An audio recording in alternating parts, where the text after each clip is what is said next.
trouvé sur place, en place, une dette de 6 000 milliards. J'ai trouvé que c'était trop. 6 000 milliards. Mais aujourd'hui, oulala.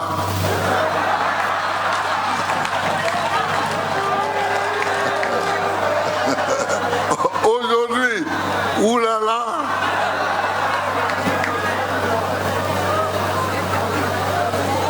Oulala. Et il y a des gens qui me disent, oui, mais les États-Unis sont très endettés. J'ai dit, ah bon, tu veux comparer la Côte d'Ivoire aux États-Unis? Eh bien, je te souhaite bonne chance. Parce que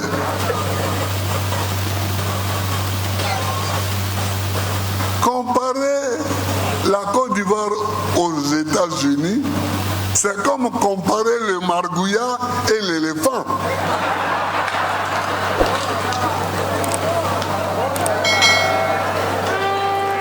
Si les États-Unis doivent à une banque ou à un État ou à plusieurs banques et à plusieurs États, qui va venir leur tordre le cou ou le bras pour leur dire « donne-nous notre argent » ? Qui ? Personne. Dans le monde là, personne ne peut aller tordre le cou aux États-Unis pour dire « donne-nous forcer notre argent ». Mais nous, nous, tout le monde peut tomber sur nous.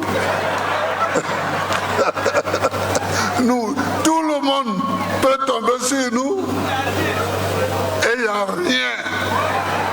Et il n'y aura rien.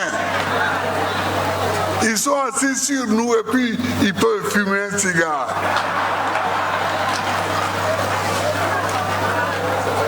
C'est pourquoi, en politique, plus que partout, comparaison n'est pas raison. Comparaison n'est pas raison.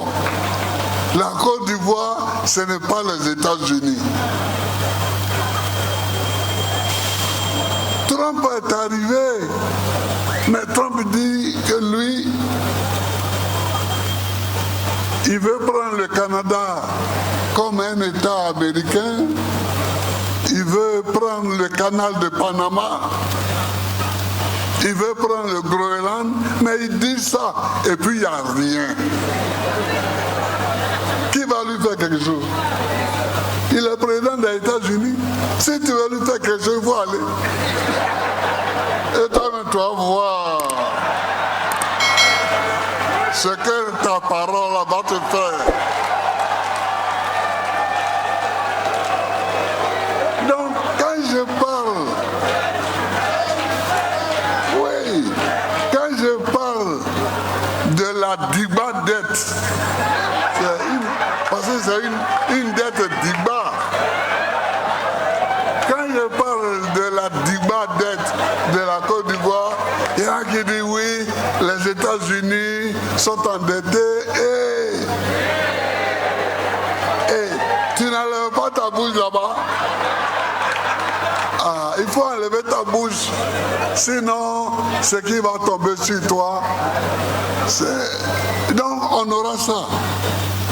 On aura le problème de la dette. Grosse dette. Digba dette. Digba.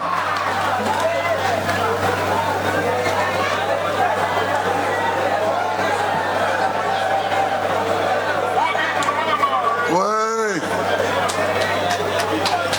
Digba dette. On aura ça. Digba dette qui a été prise par des grands économistes.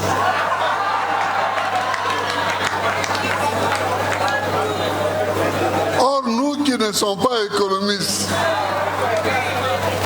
quand on a trouvé 6 000 milliards, au moment où on quittait, on on avait fait passer 4 000 milliards. Mais ça, on ne dit pas. On ne dit pas ça. Mais nous allons dire, nous allons le dire. Nous allons le dire.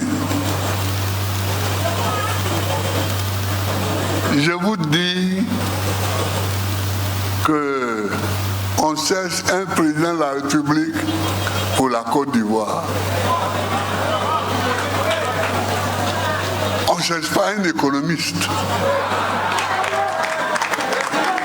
On cherche un président de la République. C'est tout.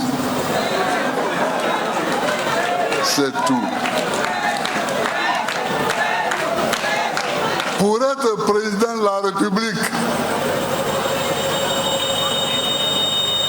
la première qualité, la première compétence, c'est qu'il faut aimer le pays. Il faut aimer ton pays. Et nous aimons notre pays. Nous aimons notre pays et c'est pourquoi nous allons nous battre. Chef Chérubin, merci beaucoup de m'avoir accueilli. Merci beaucoup à tous ceux qui t'entourent de m'avoir accueilli. Merci beaucoup de m'avoir donné l'autorisation d'aller tourner dans Abidjan. Je vous remercie et la nuit arrive. Adjamé est cassé. Dieu vous bénisse. Dieu vous bénisse. Dieu vous bénisse. La vie est un voyage complexe où chaque étape est marquée par des décisions, des défis et des aspirations. Dans un contexte où les discours politiques, comme celui de l'ancien président ivoirien Laurent Gbagbo, rappellent l'importance de la responsabilité collective et de l'amour pour sa patrie, il est pertinent de transposer ces idées dans la quête individuelle d'une meilleure qualité de vie.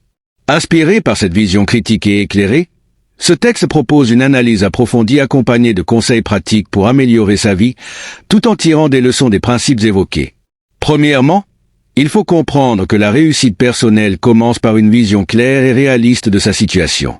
Lorsque Gbagbo part de la dette de la Côte d'Ivoire et des comparaisons trompeuses avec d'autres puissances comme les États-Unis, il invite à reconnaître les spécificités de son environnement. Dans la vie, il est essentiel d'évaluer honnêtement sa position. Prenez le temps de faire un bilan de vos finances, de votre santé ou de vos relations. Le conseil ici est simple, avant de chercher à avancer, prenez conscience de votre réalité actuelle, car ignorer ses faiblesses mène souvent à des échecs évitables. Deuxièmement, l'amour de ce qui nous entoure est fondamental. Gbagbo insiste sur l'importance d'aimer son pays pour en être un bon leader. Parallèlement, aimer sa vie, même dans ses imperfections, est une condition préalable au changement. Cultivez la gratitude pour ce que vous possédez déjà. Chaque jour, écrivez 3 choses pour lesquelles vous êtes reconnaissant. Cela renforcera votre résilience et vous donnera une perspective plus positive. Troisièmement, la discipline est la clé pour gérer les crises. Gbagbo mentionne la gestion de la dette comme un défi auquel il a dû faire face. Dans votre vie personnelle, développez une discipline financière, par exemple en établissant un budget strict et en évitant les dépenses inutiles. Apprenez à épargner, même un petit montant chaque mois, pour bâtir une sécurité financière sur le long terme. Quatrièmement, le courage de se battre pour ses idéaux est crucial. Gbagbo affirme que l'amour pour son pays implique une volonté de se battre pour lui. Dans votre vie, cela se traduit par une détermination à défendre vos rêves. Établissez des objectifs ambitieux mais réalistes, puis travaillez chaque jour, même modestement, pour les atteindre. Cinquièmement, la comparaison excessive est une erreur à éviter. Gbagbo illustre cela en critiquant ceux qui comparent les réalités économiques de la Côte d'Ivoire à celles des États-Unis. Dans votre vie, évitez de vous comparer constamment aux autres, que ce soit en termes de succès, de richesse ou d'apparence. Concentrez-vous sur votre propre progression, car votre parcours est unique. Ensuite, il est essentiel d'apprendre à tirer parti de ces erreurs. Gbagbo mentionne des défis économiques passés tout en soulignant l'importance d'aller de l'avant. Ne laissez pas vos échecs vous définir. Au contraire, utilisez-les comme des leçons pour améliorer vos stratégies et prendre de meilleures décisions. Par ailleurs, l'éducation et la connaissance jouent un rôle central. Lorsque Gbagbo évoque la nécessité de choisir un président qui aime son pays et possède des compétences, cela souligne l'importance de la compétence dans tout ce que l'on entreprend. Investissez dans votre développement personnel. Lisez, suivez des formations et restez curieux, car la connaissance est un outil puissant pour transformer sa vie. L'humilité est également un principe essentiel. Reconnaître que vous ne savez pas tout et accepter les critiques constructives vous permettront de grandir. Apprenez à demander de l'aide lorsque vous en avez besoin et à écouter les conseils de ceux qui ont plus d'expérience.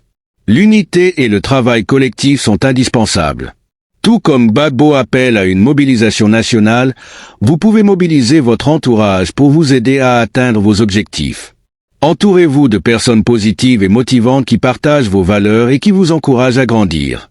Enfin, le respect des valeurs éthiques et morales est une pierre angulaire d'une vie épanouie. Gbagbo fait référence à des principes éthiques dans son discours. Dans votre quotidien, prenez des décisions alignées avec vos valeurs, car cela renforcera votre intégrité et votre confiance en vous-même.